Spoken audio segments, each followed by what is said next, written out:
ons vra regtig dat julle julleself sal oppas ook in hierdie tyd. Dit is vir ons swaar om te sien as mense ook seer kry en wanneer ons hier voor by mense moet staan wat iemand aan die dood afgesterf het en ons gun dit vir niemand nie. So pas julle self ook op in hierdie tyd. Maar kom ons bid net vir 'n oomblik saam voordat ons verder gaan. Here, ons is regtig in 'n uitdagende tyd in ons land en dinge lyk soms vir ons so de mekaar, Here, en as ons moet hoor wat alles aan die gang is, en gelukkig hoor ons nie alles nie, dan word ons regtig met vrees verlam, Here. Maar daai verlammende vrees is ook nie iets wat van U afkom, Here. By U is daar hoop en by U is daar lewe en by U is daar vryspraak en by U is daar entoesiasme om aan te gaan, Here. Maar daar is ook verstand om veilig te bly.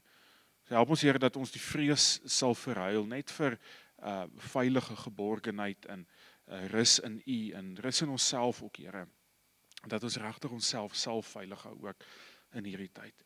So Here, ons bid vandag vir duisende mense in ons omgewing wat siek is, in ons land. Ons bid vir dokters, ons bid vir hospitaalpersoneel, ons bid vir infrastrukture wat lyk of dit wil kraak, Here. Ons bid vir ons landsregeerders. Ons bid vir mense, Here, wat moet voorstap en wat elke dag nie die moed het om aan te hou nie, Here. Ons bid vir mense, Here, wat steeds onverantwoordelik optree. Ons bid, Here, dat U mense op verskillende vlakke tot inkeer sal roep, Here. Dis 'n wêreldwye krisis waarbinne ons leef, Here. Maar mag ons steeds die hoop verkondig wat is in U, Here. Ons bid regtig daarvoor. Ons bid dat U ons vandag sal seën, Here. Ons is in 'n beroepsproses ook as gemeente. En ons bid ook vanoggend vir Adel, Here, wat voortgaan, wat ook die woord vanoggend gaan bedien as een van ons kandidaate, dat U ook vir haar sal seën, Here. En dat U vir ons deur haar en deur U woord uiteindelik, Here, vandag ook vir ons hoop sal bring. Ons eer U daarvoor. Amen. Daai net wil ek sommer vir Adel vorentoe roep. Ek is verplig om al die kandidate voor te stel. Nou sy het nie veel van 'n voorstelling of 'n bekendstelling nodig nie. Adel is al bekend aan julle, Adel en Rihanna man, wat ek nou al 2 keer moes trou. Nie as gevolg van hulle sondige lewe nie, maar as gevolg van lockdown, is ook vandag hier so by hulle. So Adel, baie dankie dat jy ook vandag die woord aan ons bedien en ons bid regtig die seën van die Here op julle ook toe. Baie dankie. Ons gaan lekker saam met mekaar sing en ja, kom ons geniet die oggenddiens saam mekaar. Hungry I come to you, for I know you satisfy. Empty I am, but I know your love does not run dry. So I wait for you. So I wait for you. Hungry I come to you, for I know you satisfy. I am empty, but I know your love does not run dry.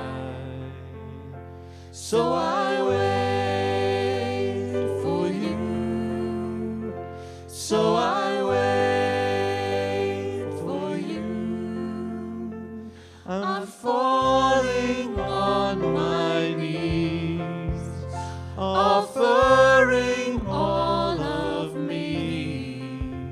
Jesus, you're all this heart is living for.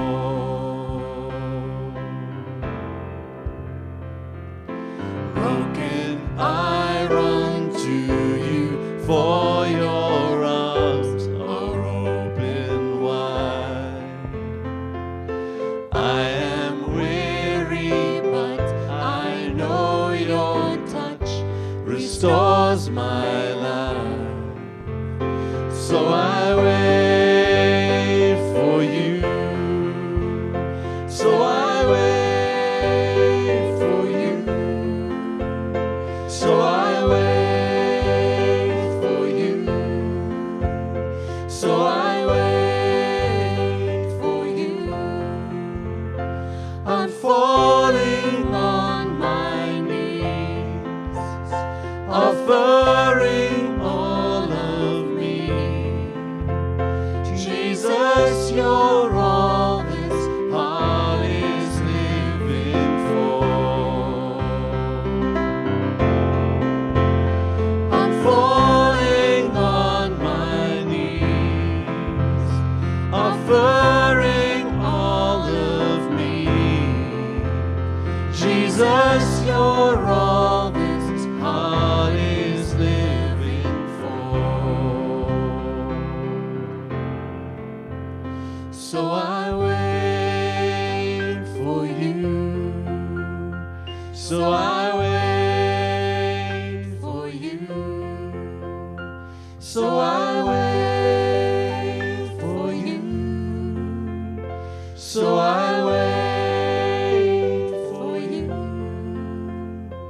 I'm falling on my knees, offering all of me. Jesus, you're all this heart is living for. I'm falling on my knees, offering all of me. Jesus, you're all this heart is living for. Jesus, you're all this heart is living for. Jesus, you're all this heart is living for.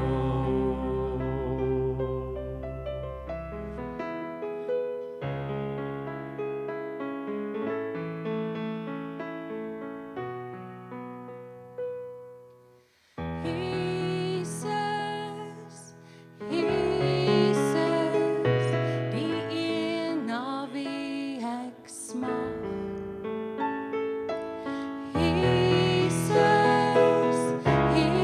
Jesus, ek bring vir U my hart, wat oorloop van liefde en groot bewondering. Ontvang nou my offer van woorde as ek sing. Ek het U lief voor U. Ek het U lief voor U. Met alles in my, met krag en verstand, het ek U lief. Ek het U lief voor U. Ek het U lief voor U. Met alles in my, met krag en verstand, het ek U lief.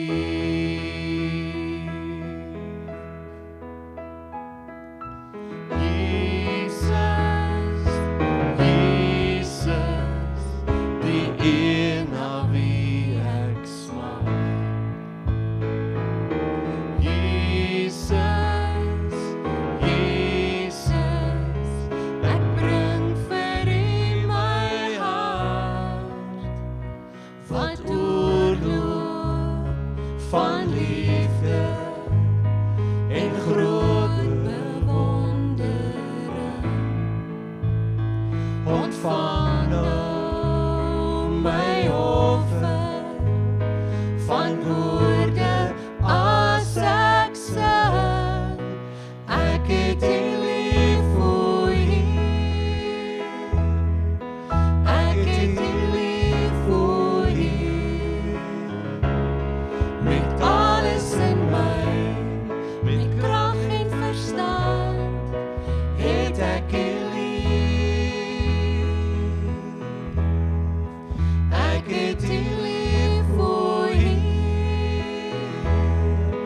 Ek het U lief voor U. Met alles in my, met krag en verstand, het ek U lief. Kom ons sluit af met hierdie laaste lied vir nou. Halleluja, U is koning, ons aanbid U in U woning. U is die Alpha en Omega, daarom sing ons halleluja.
Goeiemôre julle, dis vir my regtig 'n voorreg om vanoggend hier te staan.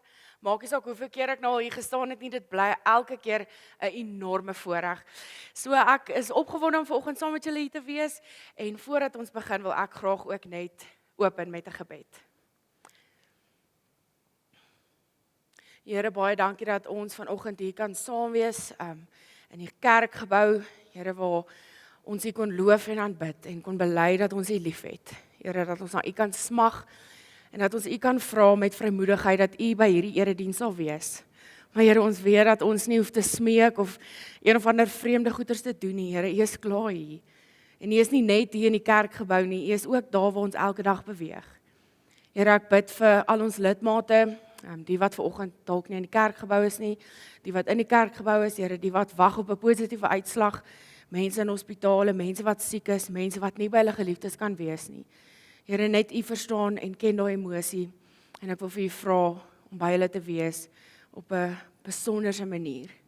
Here, ek vra dat U ook nou by die erediens sal wees en Here, dat U vir elke een in hulle unieke omstandighede sal sê en die boodskap sal laat kom posvat in hulle harte, Here, wat U vir hulle vanoggend wil sê.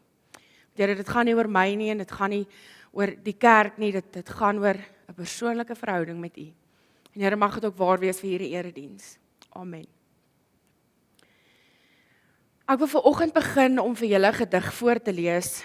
En miskien het jy hom nou al gesien op sosiale media en dan is dit oukei, want ek wil graag dit weer lees vanoggend terwille van die wat dit dalk nog nie gesien het nie en dan ook die wat miskien nie sosiale media het nie. Dis 'n gedig van Niels Jackson, die vorige redakteur van die Kerkbode, en hy toer met woorde en hy vervat hierdie pandemie se emosie so mooi. Ek lees graag vir julle voor. Julle kan saam met my volg. Dit was 'n vreemde herfs met blare wat net aanhou val. Toe die sekelswaaier 'n draai kom maak het om 'n ma van skoolkinders te kom haal. 4 huise laer af van die straat het daar 'n krakerige kombers op die sypaadjie gelê. En die blare het aanhou val, terwyl die berigte net aanhou kom. Nou is dit 'n aktrise en dan 'n rugbyspeler, 'n sakeman. Die blare verstop die geete. Nog 'n ouer paar is 'n paar dae na mekaar weg. Nog vriende is in isolasie.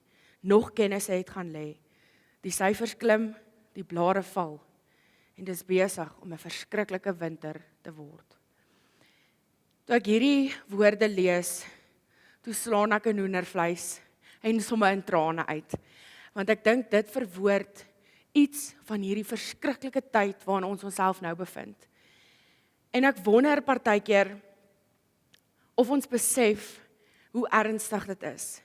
Vanoggend as jy die voorblad oopmaak, soos Wimpie nou gesê het, as jy die voorblad sien, is dit net slegte nuus. Dis net die syfers klim. Dis asof dit 'n letterlike 90 grade begin klim. Dis 'n reguit lyn op. Ons is in 'n verskriklike tyd. En soos Niels Jackson is dit besig om 'n verskriklike winter te word. 'n jaar en 'n half terug hoor ons van hierdie COVID en ons hoor maar dit maak mense siek en mense gaan dood hiervan. Maar dit was net syfers en dit was ver en dit was daar in die Wes-Kaap of nee, ons hoor daar in die Noord-Kaap maar die verskil nou is hierdie syfers het name en dis name wat ons ken. Dit begin al hoe nader kring. Dit begin al hoe nader aan ons lywe kom. Van julle wat hier sit, weet ons het self COVID gehad, is self daardeur. En ek dink nie sit een persoon vanoggend wat nie iemand ken wat deur hierdie virus geraak is op een of ander manier nie. Dit vat aan ons geliefdes, aan ons kollegas, aan ons vriende, aan ons familie. Hierdie gedig verwoord iets van die vreesaanjaende tyd waarin ons onsself bevind. Vrees en angs en spanning en absolute verlammende gevoel van moedeloosheid en die feit dat jy weet nie wat om te doen nie. Dit oorweldig ons. Ons raak hopeloos en ons vra, Here, waar is U? Hoekom is U nie hier nie? Hoekom gryp U nie in nie? En hoe kan ons nie moedeloos raak wanneer ons hierdie syfers sien nie? Hoe is dit nie? Ons kan nie net ons emosies afsit en dink, ag, dis nou maar net nog 13,000 gevalle. Dit vat aan ons. Dit roer ons, dit breek ons harte. Die van julle wat my ken, sal weet ek is nou nie iemand vir goedkoop antwoorde en kitsoplossings en goeie soos dit nie. So toe ek nou saam met die ander 2 kandidate die oorhoofse tema kry van hoop in 'n tyd soos hierdie, toe sak my moed in my skoene. Want Here, wat moet ek vir die mense sê? En die angs het my so 'n bietjie beetgepak, maar nie vir te lank nie, want die Here is getrou. En daar het 'n teksgedeelte in my hart kom lê en ek het met dit geworstel, letterlik geworstel en gewerk en vir die Here gesê, maar Here, wat moet ek vir oggend vir die gemeente sê? En iets uit Jeremia se stryd en sy leefwêreld en hoe hy uiteindelik uit sy verknorsing gekom het en probeer het om te begryp en te verstaan waar bevind hy homself, kan ons iets verstaan en weer 'n bietjie hoop kry. Miskien het jy jou hoop al lank verloor en dan hoop ek jy kan dit iets daarvan vanoggend weer optel. Maar Jeremia se verhaal is besonder. En ek wil vir julle voorlees uit Jeremia 20 uit vanaf vers 1 tot 13. Ek lees uit die 2020 vertaling uit, so julle kan saam met my volg op die bord. So kom ek lees vir ons Jeremia 20. Die priester Pasger, seun van Immer, hy was die hoofopsiener in die tempel van die Here, het Jeremia hierdie woorde hoor profeteer. Pasger het toe die profeet Jeremia geslaan en hom in die blok gesit, wat by die boonste Benjaminpoort in die huis was van die Here. Toe Pasger Jeremia die volgende dag uit die blok uithaal, sê Jeremia vir hom, die Here noem jou nie meer Pasger nie, maar verskrikking van alle kante. Want so sê die Here, kyk, ek gaan jou 'n verskrikking maak vir jouself en vir al jou vriende. Hulle sal deur die swaard van hulle vyande val, terwyl jou oë dit aanskou. Die hele Juda gee ek oor in die hand van die koning van Babelonië. Hy sal hulle na Babelonië wegvoer en met die swaard ombring. Ek sal al die voorraad van hierdie stad, al haar produkte, al haar kosbarehede en al die skatte van die konings van Juda oorgee in die hand van hulle vyande. Hulle sal dit buitmaak, dit wegvat en na Babel neem. En jy, Pasger, en al die inwoners van jou huis sal in gevangenskap gaan. In Babel sal jy aankom en daar sal jy sterf en daar sal jy begrawe word, jy en al jou vriende vir wie jy leuns geprofeteer het. Dan kom Jeremia se worsteling vanaf vers 7. U het my mislei, Here, en ek het my laat mislei. U het my oorweldig, u het die oorhand gekry. Ek word uitgelag die hele dag. Almal dryf spot met my. Want telkens wanneer ek praat, moet ek dit uitskreeu. Geweld en verdrukking roep ek uit. Ja, die woord van die Here het vir my tot bespotting en hoon geword, die hele dag lank. Ek het al gesê, ek sal nie aan hom dink nie, nie meer in sy naam iets sê nie, maar dan word dit in my hart soos 'n vuur wat brand, vasgevang in my gebeente. Ek het my moeg gemaak om dit binne te hou, maar ek kon nie. Ja, ek het die geskimp van baie gehoor, verskrikking aan alle kante. Neem kennis, ons sal dit bekend maak. Neem kennis, ons sal dit bekend maak. Al my sogenaamde vriende verwag my val. Miskien kan hy mislei word, sodat ons die oorhand oor hom kan kry en ons op hom kan wreek. Maar die Here is by my. Soos 'n vreesaanjaende krygsheld, daarom sal my vervolgers tot 'n val kom. Hulle sal nie die oorhand kry nie. Hulle sal geheel en al beskaamd staan, want hulle sal nie slaag nie. 'n Ewige vernedering wat nooit vergeet sal word nie. Here, heerser oor alle magte, U wat regverdiges toets, wat hart en niere deurskou, laat ek U wraak op hulle sien, want aan U het ek my regsaak toevertrou. Sing vir die Here, loof die Here, want hy het die lewe van 'n behoeftige gered uit die hand van boosdoeners. Nou eerstens is dit baie belangrik om die konteks van hierdie gedeelte te verstaan. Eerstens, om te weet wat ons lees en waar dit inpas in die boek Jeremia. En tweedens, om regtig met 'n verantwoordelike wyse met die teks om te gaan. Ons kan nie net dit wat in die teks staan vat en net so toepas nie, dit gaan nie werk nie. So ons moet verstaan wat in daai tyd gebeur het en hoe dit uiteindelik vir ons vandag ook iets kan beteken. So net so 'n paar opmerkings. En ek wil begin by Jeremia, wat dit nie maklik gehad het nie. Kyk, hy het van die begin af het hy gesukkel. Toe die Here hom geroep het hy geprotesteer. Hy het gesê, nee dankie Here, ek is te jonk. Nee dankie Here, ek kan nie goed praat nie. Ek kan nie my woorde in my mond vorm nie, nou wil U hê. ek moet 'n profeet wees. Profete preek en hulle praat. Ek kan nie praat nie. Nee, dankie Here, kies eerder iemand anders. En dan sê die Here vir hom, moenie bang wees nie. Ek is by jou, ek sal jou help. En die Here gee vir hom die vermoë om te praat. Maar Jeremia se stryd eindig nie daar nie. Want sy profetiese reis begin toe, maar die moeilikheid het ook toe begin. Sy eerste boodskap was asof hy by die diepkant ingegooi is. Asof die Here vir hom gesê het, nou moet jy sink of swem. Want die eerste boodskap wat hy moes verkondig, was nie iets wat niemand wou hoor nie. Die volk wou dit nie hoor nie, dit was 'n moeilike boodskap, en vir ons as mense vandag ook, is dit nie maklik om te hoor, dat daar slegte goed op pad is, of dat jy verkeerd is nie. Ons hou nie daarvan om slegte nuus te hoor nie. En hier kom Jeremia, en hy moet vir die volk verkondig, daar gaan 'n ramp kom, en die hele Juda gaan gestraf word, omdat hulle God verlaat het, en omdat hulle lewens afvallig geword het. So, Jeremia leef in 'n tyd van groot afvalligheid. Die volk was nie meer naby aan God nie, van hulle het om 'n bietjie tempel toe gegaan, maar dit was nie regtig, hulle harte was nie daar nie. Dit was maar net 'n godsdienstige ritueel. Hulle polities het hulle verkeerde verbintenisse aangegaan. In terme van ekonomies, die rykes het die armes uitgebuit. Dit was 'n verskriklike tyd van onreg en van verdeeldheid. Afgodery en ontrou en uitbuiting en geweld was die kenmerkende goeders van hulle leefwyse in daardie stadium.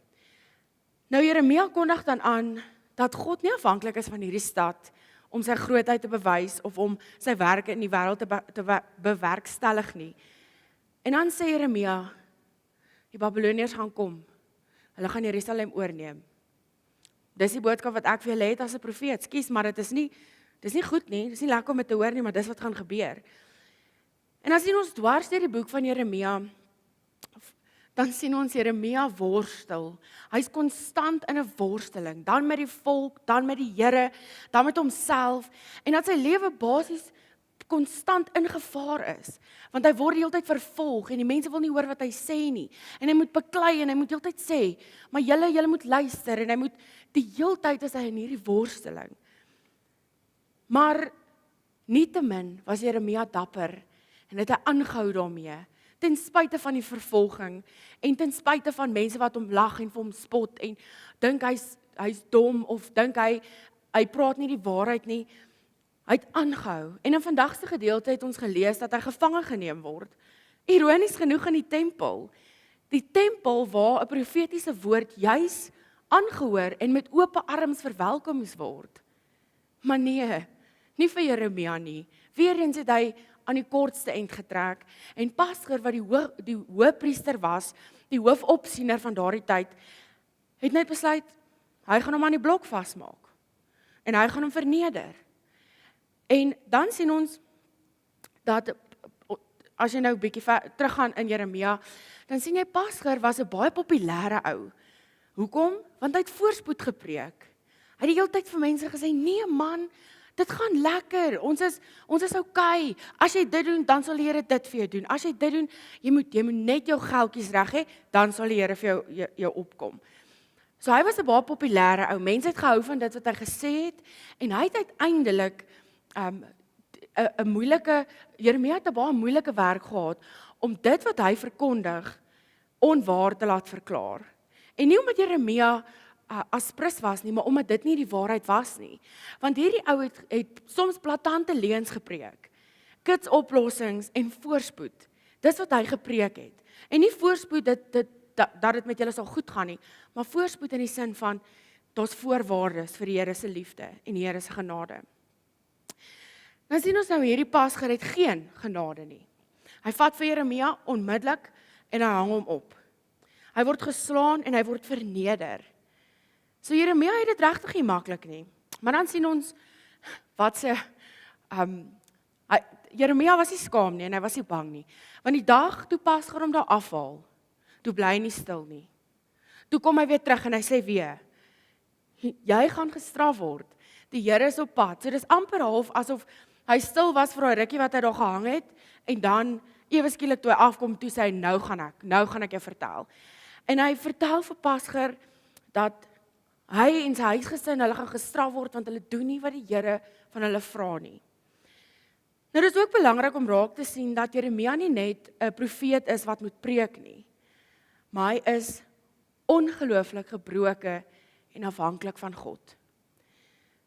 Hy was 'n mens net soos ek en jy, en die Here het hom gewaarsku dat mense nie na hom sou luister nie, dat hy nie altyd 'n ontvanklike woord sou kon preek nie. Maar Jeremia het aangehou en gedoen waarvoor die Here hom geroep het. Jeremia het verskriklike, intense emosies beleef, soos ons in vers 7 gelees het. Hy is eerlik oor sy emosies en oor hoe moeilik dit is om sy roeping na te kom. Hy is nie oneerlik nie, hy ontduik nie sy emosies en ignoreer dit of onderdruk dit nie. Hy treur voor die Here en hy sê, Here, dit is soveel moeiliker om te preek as wat ek gedink het dit gaan wees. Dit is nie vir my maklik nie, dit is nie altyd vir my lekker nie. En hy weet, die Here het hom geroep, en die Here het aan die begin van Jeremia al gesê, Jeremia 1, ek sal by jou wees, ek sal daar wees, moenie bang wees nie, maar hy voel alleen, hy voel verlate, en hy ervaar dat God hom nie bystaan nie. Dan lees ons in vers 7, U het my mislei, Here, U het my mislei.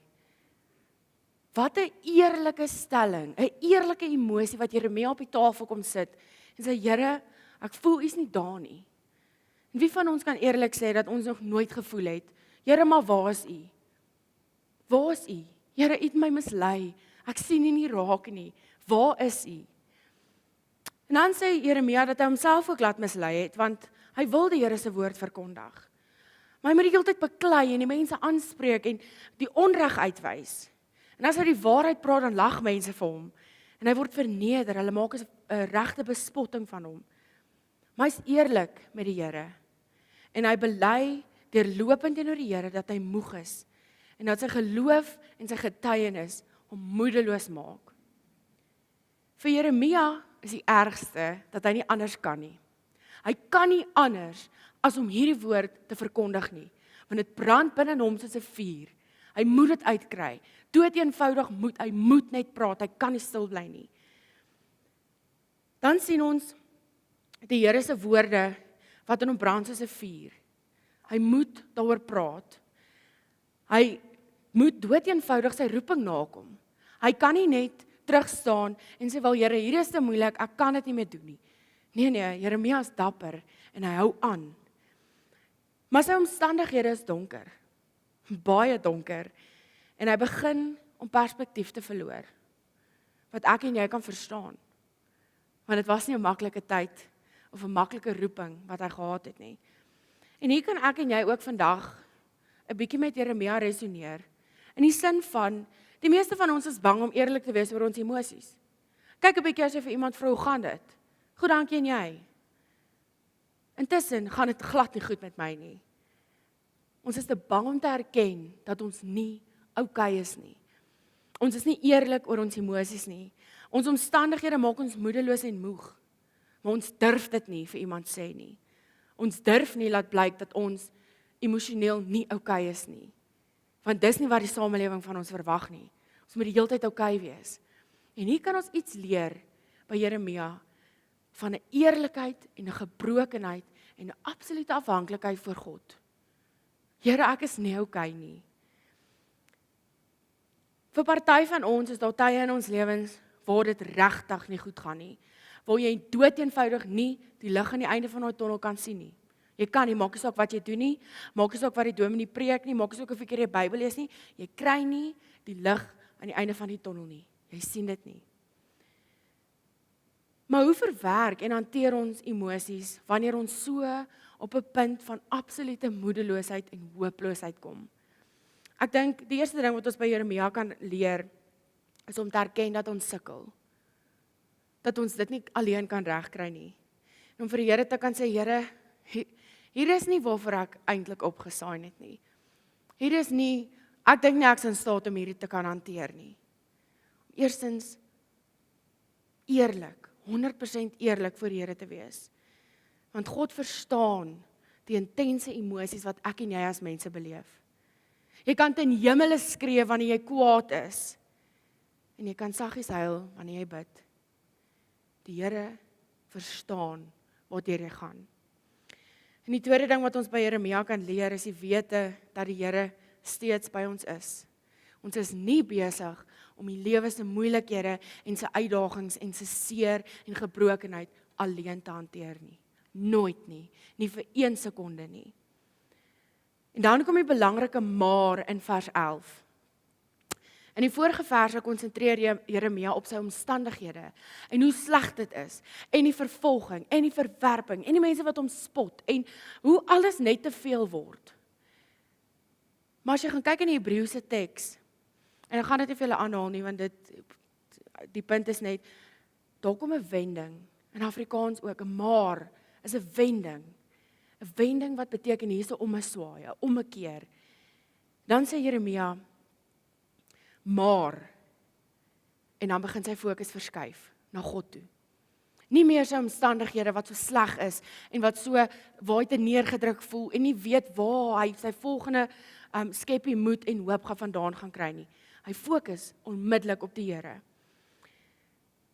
En dan sien ons die oomblik toe hy sy fokus verskuif van sy omstandighede af na die Here toe, kom sy pyn in perspektief. En hy weet dat die Here by hom is. Hy sien raak dat die Here magtig en sterk is. Hy het weer hoop en hy het weer perspektief en hy sien, maar die hoop wat die Here vir ons gee is 'n ewige hoop. Dit strek verby hierdie lewe, verby dit wat ek en jy ooit kan begryp. En is interessant om te sien hoe Jeremia gefokus bly op God. Hy beklei met God en as jy Jeremia 20 verder gaan lees, sal jy sien dat Jeremia uiteindelik die dag van sy geboorte vervloek. Hy vervloek die mens, die persoon wat die nuus oor sy geboorte oorgedra het. Dis 'n verskriklike ding, julle, om te wens hy was nie gebore nie. Dis so intens Jeremia hierdie emosies ervaar het. En hy sê dit vir die Here. Hy bly nie stil nie. Hy sê vir die Here, Here, ek is nie okay nie. Ek wens ek was nie hier nie. En dan sien ons, ten spyte van hierdie woede en hierdie absolute verwens, hy verwens homself, hy laat nie vir God los nie. Nie een oomblik nie. Maar ons kan nou hierdie verhaal van Jeremia nou lees en dink, okay, maar so wat beteken dit nou vir ons vandag? Hoe pas ons dit nou toe in ons lewe? Hierdie verhaal van Jeremia en sy sukkel en sy verwerping en hoe hy uiteindelik nou gekom het tot waar hy is. En nie snaaks nie, maar interessant genoeg, Jeremia 20 is in die helfte. So sy sukkel is nie verby nie. Hier is maar net een van die verhale in Jeremia, waar Jeremia sy moedeloosheid beskryf en opper. Maar wat beteken dit vir ons vandag? Wanneer ek en jy op God fokus, dan word die magtiges wat ons vervolg, maar gewone mense, wat met hulle leuns tot 'n val sal kom. Dan word die omstandighede waarin ek en jy is, 'n klein bietjie meer draaglik. 'n Klein bietjie meer in perspektief. En het ons moed om aan te gaan. Soms bonatuurlike moed, wat jy nie weet waar dit vandaan gekom het nie. Maar ons fokus dan eerder op die grootheid van God, as ons omstandighede wat ons oorweldig. Ons fokus op God se alomteenwoordigheid en sy almagtigheid in ons lewens, persoonlik by ons elkeen betrokke. Ons kan sien in die lewe van Jeremia dat die pad na hoop is om te erken dat die Here by ons is, soos die teks vir ons sê, soos 'n vreesaanjaende krygsheld. Nie soos een of ander mak lammetjie wat hier langs ons loop, 'n vreesaanjaende krygsheld wat vir jou sal opkom wanneer dit nodig is. Wat vir jou sal deurkom wanneer jy dit nie nodigste het. 'n Vreesaanjaende krygsheld wat groter is as enige situasie, enige probleem, enige siekte en enige krisis wat jy in jou lewe mag beleef. En dit moet ons glo. Natuurlik is dit nie maklik nie, maar tog is dit gerusstellend aan die een kant om te weet dat die Here by ons is. Dat hy as te ware saam met ons huil, saam met ons treur, wanneer ons nie okay is nie. Ons hoop is nie in eksterne goeders nie. Ons hoop is nie op die Egiptenare om die Babiloniërs te kom uitsorteer, of in die regering, of in die burgerskap in 'n ander land, of ons moet net uit Suid-Afrika uitkom, dan sal ons okay wees. Dis my hoop. As dit kan gebeur, dan sal ek okay wees. Ons hoop is in die lewende Here. Ons hoop is nie op eksterne goed nie, want eksterne goed verval, dit kom nie deur nie. Want wat as jy nie burgerskap in 'n ander land kry nie? Dan val dit weg. Maar die Here se liefde en genade en teenwoordigheid val nooit weg nie. Ons leef in 'n stikkende wêreld. Ek hoef dit nie vir julle te sê nie. Ek hoef nie vir julle te sê wat aan die koerante aangaan nie. En dis nie altyd vir ons lekker en gemaklik en voorspoedig nie. Maar dis ons werk om te midde van ons vrese en ons bekommernisse en ons moedeloosheid, ons fokus, ons blik op God te hou. En nie toe te laat dat ons omstandighede ons totaal en al oorweldig nie. Ek en jy is geroep om 'n navolging van Jesus, die realiteit waarin ek en jy glo, te beliggaam. Ek en jy moet 'n navolging van Jesus, 'n lewe leef met diensbaarheid, met liefde en selfopoffering. Ook en veral teenoor ons vyande. Die mense van wie ons nie so baie hou nie. Die mense van wie ons eerder 'n treukie wil wegvat en sê, nee, nie jy nie. Maar dit is wat die Here van ons vra. Want gelowiges kyk anders na die wêreld. Ons treur, soos Tessalonisense sê, maar nie sonder hoop nie. Ons is hartseer en ons voel die intense emosies, maar ons is nie sonder hoop nie. Ons kyk daarna as burgers van die koninkryk van God, wie se koning mense se voete gewas het en aan 'n kruis gesterf het. Vir my en vir jou en vir elke een wie se voete op hierdie aarde beweeg. Maar dit vra ook van my en jou iets. Dit is nie net iets wat ons vir onsself kan hou en sê, maar ek het nou hierdie lekker gevoel van hoop in my nie. Dit vra iets van ons. Ons kan nie net passiewe Christene wees nie. Ons moet aktief 'n verskil in die wêreld maak. Ons geloof is nie net 'n snoesige kombersie wat ons moet gerus stel in moeilike tye nie. Ja, dit doen. Dit stel ons gerus in moeilike tye. Maar dit is 'n oproep om vooroor gebuk, voor te beer en aan te gaan deur die stormwind, om die wat geval het langs die pad op te help, hulle op jou skouers te tel en hulle saam te dra, en deur die storms te help. Ons moet mekaar help, ons kan nie net nou onsself afsonder, en moet dit nou nie verstaan in die sin van isolasie, afsonder, wees veilig nie, maar ons kan nie onsself emosioneel afsonder van mense af, en dink, ek moet net okay wees deur hierdie storm nie. Ons moet die mense wat langs die pad val, optel en hulle help. Want ons geloof is iets wat ons help om voor te beer, vooroor gebuk, deur daai aankomende wind, en dit te vat en deur te druk. Want ons geloof is in die drie-enige God, die Vader, die Seun en die Heilige Gees. En ek en jy moet hoop bring, daar waar ons elke dag beweeg. Ons steek klein kersies aan, wat flikker, en is dade van radikale hoop. Nou radikale hoop is nie noodwendig reuse goed nie. Dis partykeer iets eenvoudig. Dis partykeer gewoon om in die oggend uit die bed uit op te staan wanneer jy nie kan sien nie. Jy het net nie die moed om op te staan vandag nie. Maar die oomblik wanneer jy besluit, jy gaan en jy kry dit reg, dis radikale hoop, dade van radikale hoop. Dis ook om te bly bid, om te vertrou, om nog een tree vorentoe te gee, al voel jy kan nie. Om 'n baken van hoop te wees en vir iemand 'n kombers te skenk. Partykeer is dade van hoop so eenvoudig soos 'n WhatsApp boodskap, wat jy vir iemand stuur en sê, ek dink aan jou, jy druk die laaste tyd op my hart, is jy okay, kan ek iets vir jou doen? Partykeer is dit 'n pakkie wat jy by iemand se huis aflaai, by die hek los, letterlik, en weer ry, om vir hulle te sê, ek dink aan jou. Ek bid vir jou, jy's in my gedagtes, jy's nie alleen nie. Ons is almal saam in hierdie ding.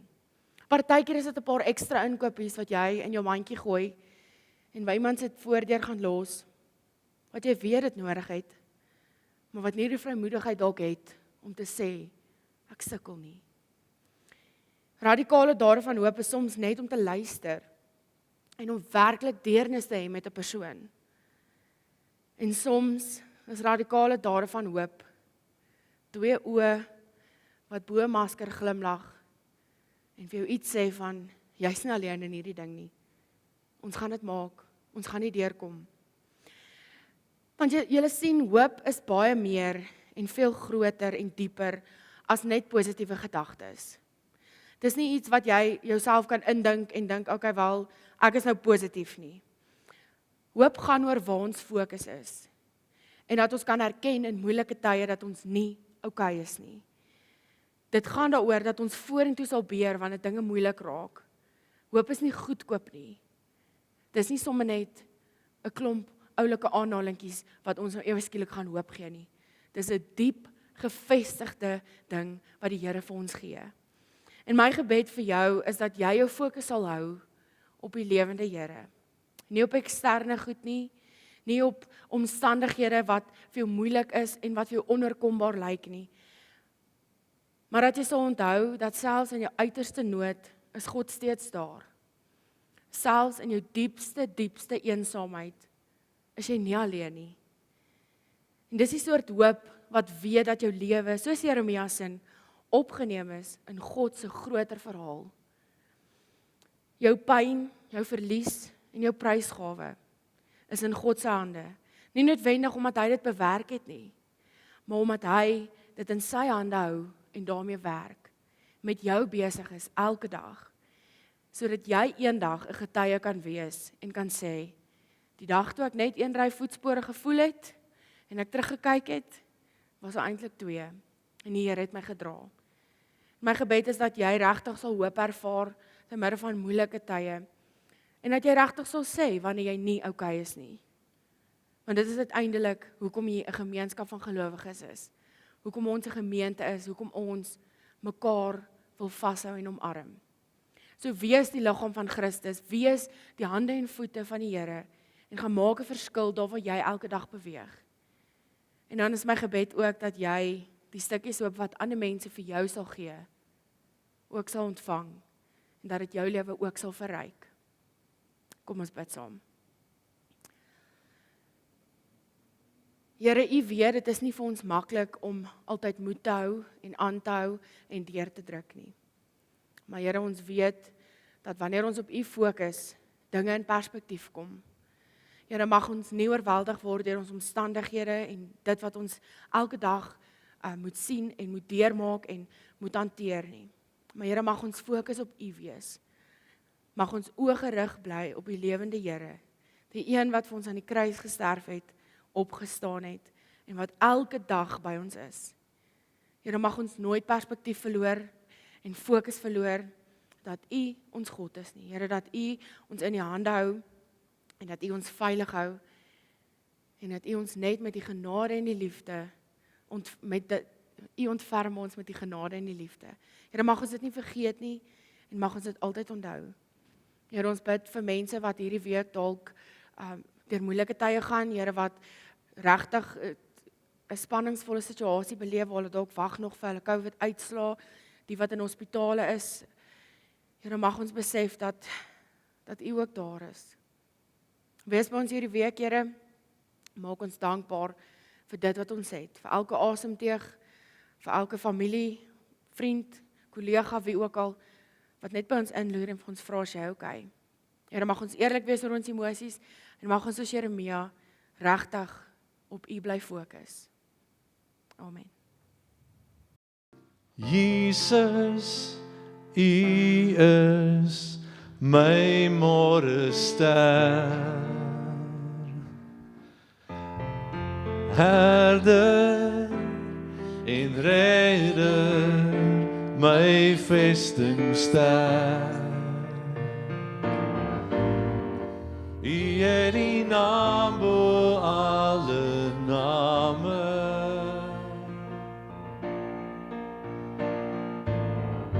Hier is my lewe, hier is alles.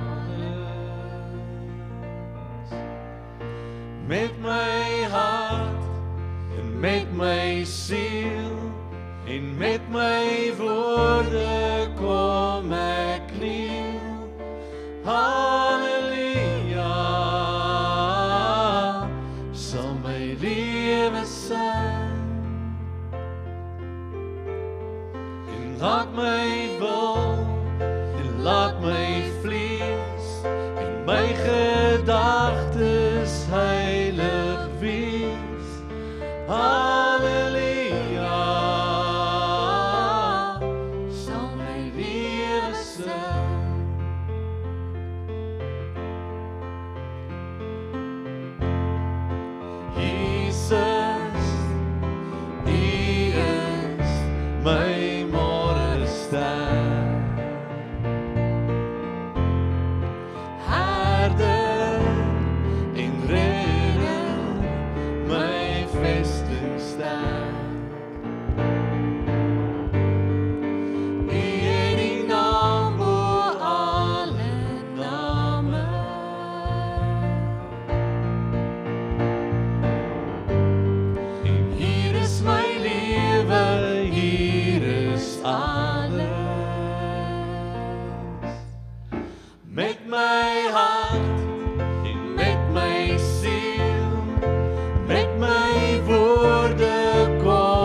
my woorde kom ek kniel. Halleluja, sal my lewe sing. Laat my wil en laat my vlees en my gedagtes heilig wees.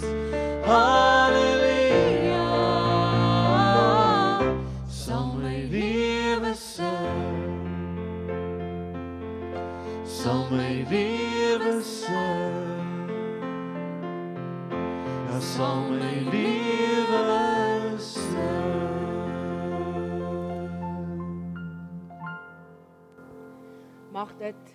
Mag dit ook waar wees van jou lewe. Mag jou lewe sing, halleluja. En dan is dit ook my voorreg om die seën uit te spreek vanoggend. Mag die genade van God ons Vader, die liefde van sy Seun Jesus Christus en die nabyheid van die Heilige Gees elke dag by jou wees waar jy mag beweeg. Amen.